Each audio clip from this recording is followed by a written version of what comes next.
Okay so hello everyone. इस video में बात करने वाले हैं protection and security in operating system, यानी कि ऑपरेटिंग सिस्टम हम बात करने वाले हैं प्रोटेक्शन एंड सिक्योरिटी के टॉपिक के बारे में। तो ये जो टॉपिक है कंप्लीटली थियोरेटिकल टॉपिक है और इसमें से जो चांसेज है क्वेश्चन आने के बहुत ही कम है, बट ओएस की जो प्लेलिस्ट है अगर हमें कंप्लीट करनी है तो ये जो टॉपिक है उसको कवर करना इंपॉर्टेंट हो जाता है। तो इस वीडियो में बात करने वाले हैं प्रोटेक्शन एंड सिक्योरिटी। ऑल्दो ये जो टॉपिक है नेटवर्किंग में बहुत ज़्यादा पूछा जाता है, जिसमें मैंने ऑलरेडी कवर कर रखा है, आप वो वाली वीडियो चेकआउट कर सकते हो। बट इसमें भी मैं आपको बता देता हूँ कि हमारे जो है ऑपरेटिंग सिस्टम में वो हम कैसे इसमें वर्क करते हैं। तो आगे बढ़ते हैं और सबसे पहले बात करते हैं प्रोटेक्शन के बारे में। तो इसकी डेफिनेशन क्या है? Protection means no unauthorised person should interfere, यानी कि जो हमारा सिस्टम है उसमें कोई भी अनऑथराइज्ड पर्सन, यानी कि जिसके पास एक्सेस नहीं है सिस्टम का, वो उसमें हमारे पास इंटरफेयर नहीं कर पाए। या फिर कि जो हमारे पास प्रोसेसेस रन हो रहे हैं, हमने पहले भी बात करी, रैम के अंदर बहुत सारे प्रोसेसेस रन हो रहे हैं हमारे पास। हमने ये पॉइंट भी लिख रखा है कि multiple process are present at the same time, यानी कि जो हमारे पास रैम है उसमें बहुत सारे प्रोसेसेस है। तो एक प्रोसेस है जो दूसरे प्रोसेस के बीच में इंटरफेयर ना करे या फिर उनके डेटा में इंटरफेयर ना करे, उसके लिए हम प्रोटेक्शन को यूज करते हैं। जो हमारा ऑपरेटिंग सिस्टम है उसमें प्रोटेक्शन को हम यूज करते हैं। One process should not interfere in the address space of another process, यानी कि हमारे पास जो पहला प्रोसेस है या फिर कोई भी एक प्रोसेस है दूसरे प्रोसेस के साथ इंटरफेयर नहीं करना चाहिए। इसके लिए हमने क्या कर रखा है, उसमें हमारे पास प्रोटेक्शन लगा रखा है, हमने वहाँ पे सिक्योरिटी लगा रखी है हमने ऑपरेटिंग सिस्टम के अंदर। अब अनऑथराइज्ड का मतलब क्या है कि means not authorised at all, मतलब कि उसको हमने ऑथराइजेशन दे ही नहीं रखा। हमने सबसे पहले ही लेक्चर में बात करी थी ऑथराइजेशन क्या होता है, उसमें हम कैसे प्रोवाइड करते हैं परमिशंस वगैरह। सच पीपल और process should not use system resources, यानी कि जो अनऑथराइज्ड पर्सन है जिसके हमने सिस्टम का एक्सेस नहीं प्रोवाइड कर रखा है, जिसको हमने परमिशन नहीं दे रखी है, वो हमारे पास जो हमारे प्रोसेस रन हो रहे हैं या फिर जो हमारा सिस्टम है उसके रिसोर्सेज को यूज ना करे। कंक्लूजन अगर हम बात करें तो protection means unauthorised person should not use resources, यानी कि अनऑथराइज्ड पर्सन वो हमारे पास जो है रिसोर्सेज को यूज नहीं करना चाहिए, यही हम चाहते हैं at the end of the day. अगला पॉइंट क्या है? Relation to daily life terms, hacking, phishing attacks, denial of service, DDoS, DoS, ये सारे जो अटैक्स है हम डेली लाइफ में देखते हैं कि कंटिन्यूस होते ही आ रहे हैं। और आज के टाइम में जो है hacking, phishing attacks, DDoS, DoS, ये सब बढ़ गए हैं। तो ये क्या है? इसी टॉपिक से रिलेटेड है। इसको हम बोलते हैं कि हमारे पास हैकिंग हो गई, फिशिंग अटैक्स हो गए, डिनाइल ऑफ सर्विस हो गई, इनको कम करना है। या फिर अगर मान लो ये हमारे सिस्टम पे हो भी रहे हैं तो हमारे सिस्टम को उससे कोई फर्क नहीं पड़ना चाहिए, हमारे डेटा को उससे कोई फर्क नहीं पड़ना चाहिए, हमारा जो डेटा है वो लीक नहीं होना चाहिए। हम बेसिकली ये मीन कर रहे हैं प्रोटेक्शन से। तो ये हमने देखा कि प्रोटेक्शन क्या होता है। अब goals of protection, goals of protection क्या है? Computer consist of a collection of object, hardware plus software. हमारे पास जो कंप्यूटर है उसमें क्या है, हार्डवेयर भी है सॉफ्टवेयर भी है। तो हम क्या कर रहे हैं उसमें कि हमारे पास अगर हम एग्जांपल ले ऑब्जेक्ट्स के, हम कलेक्शन ऑफ ऑब्जेक्ट्स बोल रहे हैं, तो कलेक्शन ऑफ ऑब्जेक्ट में हमारे पास क्या है? डिस्क ड्राइव है, मॉनिटर है, कीबोर्ड है, माउस है, सॉफ्टवेयर, एप्लीकेशन, बहुत ज़्यादा ही कुछ है। तो ये सारे हम एग्जांपल बोल रहे हैं ऑब्जेक्ट्स के। तो हमारे पास नीड क्या है कि proper utilisation of these object. तो हमारा जो मेन गोल है at the end of the day क्या है कि हम जो है इन सारे जो ऑब्जेक्ट्स है इनका प्रॉपर यूटिलाइजेशन हम कर सकें। तो ये हमारी नीड है। अब each object has a unique name, यानी कि हमारे पास हर जो ऑब्जेक्ट है उसको जो सिस्टम है उसमें हमने एक यूनिक आईडी प्रोवाइड कर दी है या फिर एक यूनिक नेम प्रोवाइड कर रखा है। Can be access through a well defined set of operation, यानी कि अगर हमें किसी भी मान लो हार्डवेयर को एक्सेस करना है या सॉफ्टवेयर को एक्सेस करना है कि एक सेट ऑफ ऑपरेशन होंगे, जैसे हमने लास्ट वीडियो में भी देखा था कि read write operation, delete, truncate वगैरह ये सारे ऑपरेशन होते हैं। तो ये ऑपरेशन हम परफॉर्म करके उसको एक्सेस कर सकते हैं, यानी कि ईच ऑब्जेक्ट है उसके पास एक यूनिक आईडी है, उसको हम सेट ऑफ ऑपरेशन से हम एक्सेस कर सकते हैं। अब रोल ऑफ ओएस क्या है हमारे पास कि recognise hardware system object by unique name और आईडी। मैंने आपको बता दिया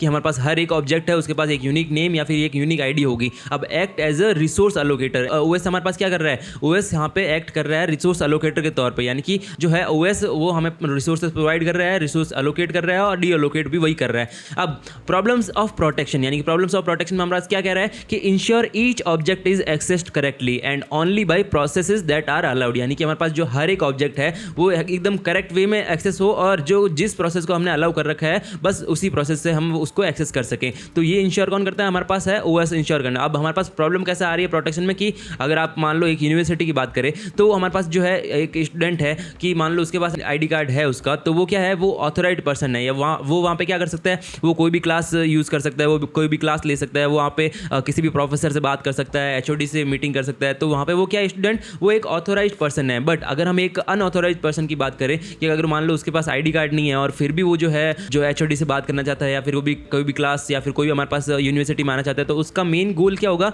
कि उस जो पर्सन है उसकी इंटेंशन कहीं ना कहीं ये है कि वो हमारे सिस्टम में कुछ हार्म पहुंचाए। तो इस एनालिसिस से हम देख सकते हैं कि हमारे पास कैसे कैसे प्रॉब्लम्स आ सकती है। अगर हम बात करें सिक्योरिटी वायलेशन कैटेगरीज की तो हमारे पास एक बहुत ही इंपॉर्टेंट पॉइंट सामने आता है। ये आपको मतलब इस टॉपिक में नहीं, आपको हर कहीं पे भी याद रखना है कि CIA करके हमारे पास एक इंपॉर्टेंट पॉइंट आता है। इसमें क्या होता है, C क्या डिनोट कर रहा है? कॉन्फिडेंशियलिटी, I क्या कर रहा है? इंटीग्रिटी, और A कर रहा है अवेलेबिलिटी। ये हमारे पास है CIA का इंपॉर्टेंट पॉइंट आता है हमारे पास। ये ऑपरेटिंग सिस्टम में बोलो, नेटवर्किंग में बोलो या फिर कहीं भी कंप्यूटर ऑर्गेनाइजेशन की बात करें तो CIA तो हमें पूछते ही पूछते हैं। क्रिप्टोग्राफी की भी बात कर ले तो मतलब पूछते हैं इन द सेंस कि CIA है वो क्या होता है, वो आपको ध्यान रखना है कि हमारे पास जो है इन 3 चीज़ों की जो हमारे पास ब्रीच नहीं होना चाहिए। अगर इन तीनों में से एक भी ब्रीच हुई तो हमारे पास सिक्योरिटी कंसर्न आ जाएंगे। जैसे कॉन्फिडेंशियलिटी ब्रीच हुई तो वहाँ पे सिक्योरिटी ब्रीच आ जाएगा, इंटीग्रिटी हुई तो वहाँ पे भी आ जाएगा, अवेलेबिलिटी हुई तो वहाँ पे भी आ जाएगा। अब ये तीनों क्या है मैं आपको एक एक करके डिटेल में बता देता हूँ कि कॉन्फिडेंशियलिटी का मतलब क्या है कि एक unauthorised person should not read the data, यानी कि हमारे पास जैसे मान लो एक नेटवर्क का हम यूज़ कर रहे हैं, हमने इसको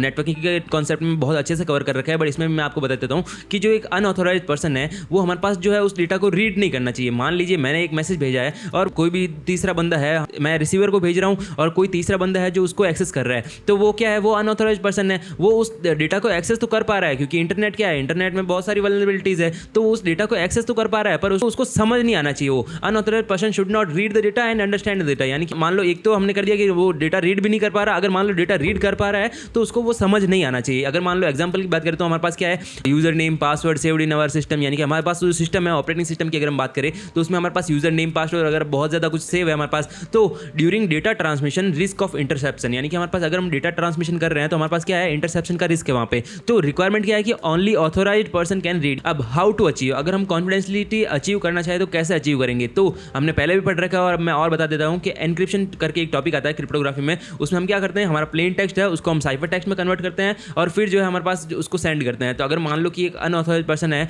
अगर उसको देख भी लेता है तो वो उसको समझ नहीं पाएगा। जैसे मैंने मैसेज भेजा हाई और उसको मैंने कन्वर्ट करके भेजा ZI, तो वो समझेगा यार ZI का मतलब क्या है। तो यहाँ पे हम क्या कर रहे हैं, हमारे पास जो है कॉन्फिडेंशियलिटी ब्रीच नहीं हो रही है यहाँ पे, तो ये हमने कर दी। कॉन्फिडेंशियलिटी कैसे अचीव करनी है वो। अब अगर हम मान लो इंटीग्रिटी की बात करें तो इंटीग्रिटी कब ब्रीच होती है कि मान लो एक जो अनऑथोराइज्ड पर्सन है वो हमारे डेटा में कुछ मॉडिफाई कर रहा है, उसने डेटा पढ़ लिया और मान लो उसने जो है कुछ मॉडिफिकेशन कर दिया और फिर जो है रिसीवर के पास मेरा वो डेटा जा रहा है, तो ये क्या हो गया, ये ब्रीच ऑफ इंटीग्रिटी हो गया। अब इसका गोल क्या है कि data should not be modified by unauthorised person, जो डेटा है हमारा वो अनऑथोराइज्ड पर्सन के द्वारा जो है मॉडिफाई नहीं होना चाहिए, ये हमारा गोल है बेसिकली। अब इसमें यहाँ पे रिस्क क्या है कि वल्नरेबिलिटीज और लूप होल में अलाउ मॉडिफिकेशन, यानी कि हमारे पास जो इंटरनेट है जो वो क्या है, मैंने बोला फुल ऑफ वल्नरेबिलिटीज है, तो यहाँ पे जो लूप होल्स हो गए या फिर वल्नरेबिलिटीज हो गए वो क्या कर सकते हैं, वो अलाउ कर सकते हैं मॉडिफिकेशन। तो ये हमारे पास रिस्क है जब हम इंटरनेट पे अपना डेटा सेंड कर रहे हैं, तो ये हो गया हमारे पास ब्रीच ऑफ इंटीग्रिटी, इसको कैसे मेंटेन करना है और इसका रिस्क क्या है। अब मान लो अवेलेबिलिटी की अगर हम बात करें तो अवेलेबिलिटी मतलब हमारा जो डेटा है वो 24/7 अवेलेबल होना चाहिए। कैसे, एग्जांपल की अगर हम बात करें तो हमारे पास जीमेल, फेसबुक, ये जो सारी चीज़ें, इंस्टाग्राम वगैरह,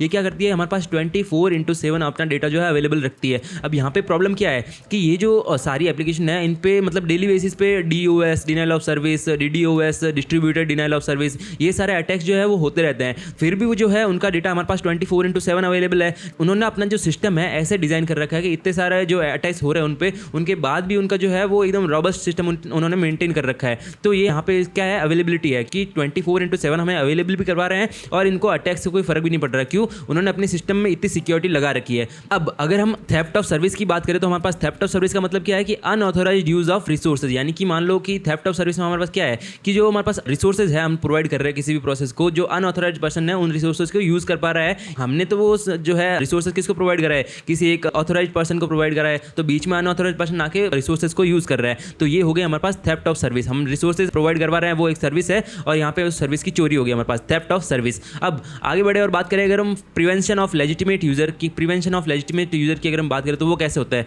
लेजिटिमेट यूजर जो ऑथोराइज्ड है may be block due to unauthorised attack, यानी कि एक सिंपल तौर पे अगर हम बात करें तो हमारे पास फेसबुक अगर कोई यूजर चला रहा है वो लेजिटिमेट यूजर है, उसमें बहुत सारे कुछ अटैक कर दिया मतलब अनऑथोराइज्ड पर्सन्स ने, तो वहाँ पे जैसे ही अटैक किया तो वो हो गई एप्लीकेशन डाउन हो गई। तो मैं तो क्या हूँ, मैं एक लेजिटिमेट यूजर हूँ, मैं उसको यूज क्यों नहीं कर पा रहा, क्योंकि मतलब जो है दूसरे ने जो है वो ब्लॉक कर दी, उसके सर्वर पर अटैक कर करके ब्लॉक कर दी। तो यहाँ पे क्या हो गया, प्रिवेंशन ऑफ लेजिटिमेट यूजर, यानी कि जो हमारे पास लेजिटिमेट यूजर है वो भी उसको यूज नहीं कर पा रहा। इसके एग्जांपल की अगर हम बात करें तो एक पिंग ऑफ डेथ करके अटैक होता है, तो उसमें क्या करता है, हम थाउजेंड्स ऑफ रिक्वेस्ट जो है वो सर्वर पर सेंड कर देंगे। एक सर्वर है उसमें हमने जैसे 1000 ऑफ रिक्वेस्ट सेंड कर दी तो वो है सर्वर बफर उसका फुल हो जाएगा और वो और नई रिक्वेस्ट है वो हैंडल नहीं कर पाएगा। इससे क्या होगा, हम जो लेजिटिमेट यूजर है उनको वेट करना पड़ेगा, legitimate user becomes unable to use the application, वो एप्लीकेशन को यूज नहीं कर पाएगा लेजिटिमेट यूजर। अब ये हो गया हमारे पास क्या, प्रिवेंशन ऑफ लेजिटिमेट यूजर। अब आगे बढ़े और बात करें सिक्योरिटी मेथड्स एंड थ्रेट्स की, तो हमारे पास थ्रेट क्या है, थ्रेट है कि potential security violation, example like China gives threats daily, यानी कि हमारे पास थ्रेट क्या है, पोटेंशियल सिक्योरिटी वायोलेशन है। यानी कि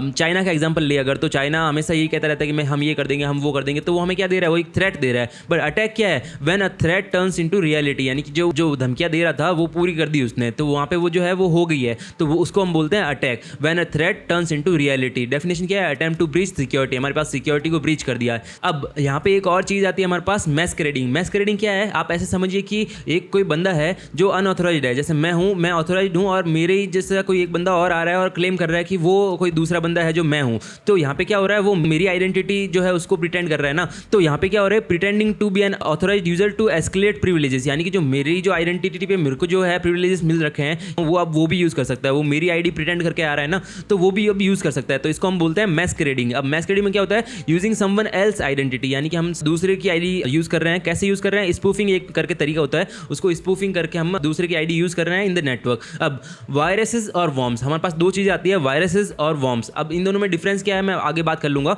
वायरस मतलब क्या है? ये वायरस जो होता है एक प्रोग्राम फाइल के साथ हमने अटैच कर दिया। ये क्या है, जो हमारे पास कंप्यूटर्स उनमें स्प्रेड होता रहता है। जो वायरसेस है वो एक प्रोग्राम फाइल है उसके साथ अटैच कर दिया हमने, यानी कि जो हमारे पास वायरसेस है वो अटैच प्रोग्राम फाइल के साथ आ जाते हैं। अब यहाँ पे क्या हुआ कि ये जो सारे हमारे पास कंप्यूटर में, जैसे ही मैंने एक फाइल वो भेजी तो उस कंप्यूटर में भी वायरस चला गया, फिर दूसरे कंप्यूटर से उस कंप्यूटर में चला गया, फिर ऐसे कर करके वायरस स्प्रेड होता रहता है। Leaves infection as it travels, यानी कि जैसे जैसे वो जा रहा है हर एक कंप्यूटर में वो इफेक्ट कर रहा है। अब वर्क्स लाइक ह्यूमन वायरस। अब ह्यूमन वायरस भी ऐसा ही स्प्रेड होता है कि मान लो एक पर्सन से दूसरे पर्सन में जा रहा है तो वो ऐसे ही स्प्रेड हो रहा था। कोविड की अगर हम बात करें तो कोविड भी ऐसे ही स्प्रेड हो रहा था। तो वायरसेस भी ऐसे ही है, एक अटैच कर दिया हमने फाइल के साथ। अब वो फाइल एक कंप्यूटर में गई, फिर दूसरे कंप्यूटर में गई, फिर तीसरे में गई, तो तीनों की तीनों जो है उसमें वायरस आ गया। Mostly attach to executable files, mostly executable files के साथ ही अटैच करते हैं। जैसे मान लो कि यूजर को डेली बेसिस पे जिस फाइल की नीड है उसके साथ हमने अटैच करके भेज दिया। यानी कि अब अगर हम मान लो पायरेटेड मूवीज की बात करें तो मान लीजिए उस मूवी के साथ हमारे पास जो है वायरस आ गया, तो हमारे पास एंटीवायरस होना चाहिए उसको रोकने के लिए। Virus can not effect until the malicious program is run और ओपन, यानी कि जो हमारे पास वायरस है वो कब तक हमारे जो सिस्टम है उसको हार्म नहीं कर सकता जब तक हम उसको रन नहीं करें, जो फाइल है उसको ओपन नहीं करें, तब तक हमारे पास जो वायरस वो रन नहीं हो सकता, तब तक तो हमारा सिस्टम है वो सेफ है। अब अगर हम मान लो वॉर्म की बात करें तो वॉर्म क्या है? वॉर्म क्या है? वायरस की ही सब क्लास है, स्प्रेड कंप्यूटर टू कंप्यूटर। ये भी कंप्यूटर से कंप्यूटर में फैल रहा है, बट इसमें डिफरेंस क्या है? वायरस नीड्स यूजर एक्शन, यानी कि जो वायरस जो हमारे पास फाइल है उसको अगर हम रन करेंगे तभी वो जो है वायरस एक्टिवेट हो जाएगा और हमारे सिस्टम को हार्म करेगा। बट वॉर्म क्या कर रहा है? Worm can travel without user help. अगर मान लो हम कुछ कर भी नहीं रहे फिर भी जो वॉर्म है वो यूजर की हेल्प के बिना ही वो ट्रेवल कर रहा है। वॉर्म एक्सप्लॉइट फाइल और इन्फॉर्मेशन ट्रांसपोर्ट फीचर्स, यानी कि टीसीपी यूडीपी का हम यूज करते हैं। ये प्रोटोकॉल्स हमने पढ़ रखे हैं नेटवर्किंग के अंदर। इसमें हमारे पास क्या है कि उसके साथ जो है हमारे पास वॉर्म्स आ गए, तो वॉर्म क्या कर रहा है? बिना यूजर की हेल्प के ट्रेवल कर रहा है हमारे सिस्टम के अंदर। तो यहाँ पे वायरस और वॉर्म में आपको डिफरेंस क्लियर हो गया कि वॉर्म क्या कर रहा है और वायरस क्या कर रहा है। वॉर्म है वो सब क्लास ऑफ वायरस है, बट यहाँ पे वायरस को नीड है यूजर की, बट वॉर्म को नीड नहीं है यूजर की। ये बहुत ही बड़ा डिफरेंस हो गया वॉर्म और वायरस में। अब इस टॉपिक में से अगर कोई पूछने लायक सवाल बनता है वो बनता है ट्रोजन हॉर्स से। तो ट्रोजन हॉर्स क्या है हमारे पास? ये एक वायरस नहीं है। ट्रोजन हॉर्स क्या है? ये मान लो एक जेन्युइन एप्लीकेशन है, उसी की सेम जरा दिखने वाली हमने एक और एप्लीकेशन बना दी। जैसे मान लो इंस्टाग्राम है, इंस्टाग्राम पे आप लॉगिन करते हो अपने यूजर नेम पासवर्ड से, तो हमने इंस्टाग्राम के जैसे ही दिखने वाली एक और साइट बना दी और वो भेज दी हमने किसी और यूजर को। तो यहाँ पे क्या होगा, आपने जैसे ही उस लिंक पे क्लिक किया तो वहाँ पे एक पेज खुलेगा आपके सामने जो एकदम इंस्टाग्राम के जैसे ही लगेगा, बट आपने जैसे ही उसमें यूजर पासवर्ड एंटर करोगे, यूजर नेम पासवर्ड, तो आपके जो यूजर नेम पासवर्ड है वो किसी और बंदे के पास चले जाएंगे। तो यानी कि ये हमारे पास वायरस नहीं है, बस हमने उस जो हमारे पास जेन्युइन एप्लीकेशन है उसके जैसे की जैसे दिखने वाली एक और एप्लीकेशन बना दी, और आपका जो डेटा है मैं आप रीड भी कर सकता हूँ। जैसे मैंने ये एप्लीकेशन बनाई है तो मैं आपका डेटा रीड भी कर सकता हूँ, उसमें मॉडिफाई भी कर सकता हूँ, और मैं आपकी आईडी जो है वो लॉगिन भी कर सकता हूँ। तो ये क्या हो गई? ये हो गया Trojan horse provides a backdoor entry to hackers. यानी कि हमारे पास क्या हो गया, जैसे ही आपने उसमें एंटर किया इंस्टाग्राम आईडी पासवर्ड, तो मैं अब क्या कर सकता हूँ, मैं भी आपको जो है वो आईडी लॉगिन कर सकता हूँ। तो यहाँ पे जो हैकर्स को है यहाँ पे एंट्री मिल गई। Hackers exploit loophole to steal confidential और पर्सनल डेटा। मैं आपके कॉन्फिडेंशियल और पर्सनल डेटा दोनों को अब हैक कर सकता हूँ। अब अगर हम बात करें ऑथेंटिकेशन एंड क्रिप्टोग्राफी की, तो ऑथेंटिकेशन की हमारे पास क्या होता है कि हमारे पास कुछ आइडेंटिटी हमारी उसमें क्या होता है, यूजर नेम और पासवर्ड होता है। अगर हम मान लो विंडोज़ की अगर बात करें तो विंडोज़ क्या करता है, कर्बरोस सिक्योरिटी प्रोटोकॉल को यूज़ करता है हमारी सिक्योरिटी मेंटेन करने के लिए। ये हो गया हमारे पास ऑथेंटिकेशन। अगर हम क्रिप्टोग्राफी और फायरवॉल की बात करें तो इसके बारे में मैंने नेटवर्किंग में पूरी डिटेल में वीडियो बना रखी है कि फायरवॉल कितने टाइप की होती है, क्रिप्टोग्राफी कैसे होती है, कौन कौन से उसमें सिमेट्रिक एसिमेट्रिक हमने सब बात कर रखी है। आप वो वीडियो चेकआउट कर सकते हो। बेसिक सा मैं यहाँ पे बता देता हूँ। क्रिप्टोग्राफी में क्या करते हैं कि प्लेन टेक्स्ट हमारे पास उसको हम साइफर टेक्स्ट में कन्वर्ट कर रहे हैं, और रिसीवर जो है वो कन्वर्ट कर रहा है साइफर टेक्स्ट को वापस प्लेन टेक्स्ट में। अब इसमें हम जो है एनक्रिप्शन डिक्रिप्शन यूज़ कर रहे हैं, और एनक्रिप्शन के सिस्टम हम क्या यूज़ कर रहे हैं, सिमेट्रिक यूज़ कर रहे हैं, एसिमेट्रिक की यूज़ कर रहे हैं। सिमेट्रिक में हम क्या करते हैं कि एक की यूज़ कर रहे हैं उसमें, एसिमेट्रिक में दो की यूज़ करते हैं, पब्लिक और प्राइवेट। तो ये हम क्रिप्टोग्राफी के अंदर यूज़ देते हैं। अब फायरवॉल में क्या करते हैं, फायरवॉल जैसे मान लो कि आप ऐसे बोल सकते हो कि एक हमने फ्रंट डोर या फिर gatekeeper of the network, यानी कि हमारे पास इसको ऐसे बोल सकते हैं कि जैसे आप एग्जांपल लीजिए आपकी यूनिवर्सिटी गेट का और या फिर गार्ड का, तो वो गार्ड क्या करेगा, अगर किसी के पास आईडी कार्ड नहीं है तो उसको अंदर आने नहीं देगा, अनऑथोराइज्ड पर्सन को अंदर आने ही नहीं देगा। तो ऐसे ही फायरवॉल काम करती है। हमने मेन डोर पे लगा दिया, जो नेटवर्क है उसका मेन डोर पे हमने लगा दिया, जो गेटवे है उस पर लगा दिया हमारे में फायरवॉल। तो फायरवॉल क्या करेगी, हमारे पास जो अनऑथराइज्ड है वायरसेस है उनको आने नहीं देगी। तो ये फायरवॉल का बेसिकली काम होता है। अब फायरवॉल में क्या होता है, फायरवॉल में अभी भी आप अपने सिस्टम के अंदर चेक कर सकते हो फायरवॉल लिख के कि वहाँ पे कुछ इनबाउंड आउटबाउंड रूल्स है कि कैसे कैसे हम किस सिस्टम को अलाउ कर रहे हैं और किसको नहीं अलाउ कर रहे हैं। तो ये जो वीडियो है आप डिटेल में चेकआउट कर सकते हो, जो नेटवर्किंग का मैंने पोर्शन बना रखा है उस प्लेलिस्ट में। तो ये जो पूरा टॉपिक था प्रोटेक्शन एंड सिक्योरिटी का, तो इस प्लेलिस्ट के लिए बस इतना ही। और क्योंकि हमने ये प्लेलिस्ट पूरी जो है कंप्लीट कर दी है, तो इसके रिगार्डिंग अगर मैं देखूंगा तो बहुत ज़्यादा क्वेश्चंस है वो आगे और ऐड करता जाऊंगा। बट जो ऑपरेटिंग सिस्टम की जो है हमने प्लेलिस्ट है पूरी विथ न्यूमेरिकल एग्जांपल और सारे के सारे थ्योरेटिकल टॉपिक, उनके साथ उनके जो न्यूमेरिकल क्वेश्चन कैसे बनते हैं, हमने सारा कुछ देख लिया है। तो इस प्लेलिस्ट के लिए बस इतना ही। मिलते हैं हम आपको नेक्स्ट प्लेलिस्ट में, तब तक के लिए बाय बाय।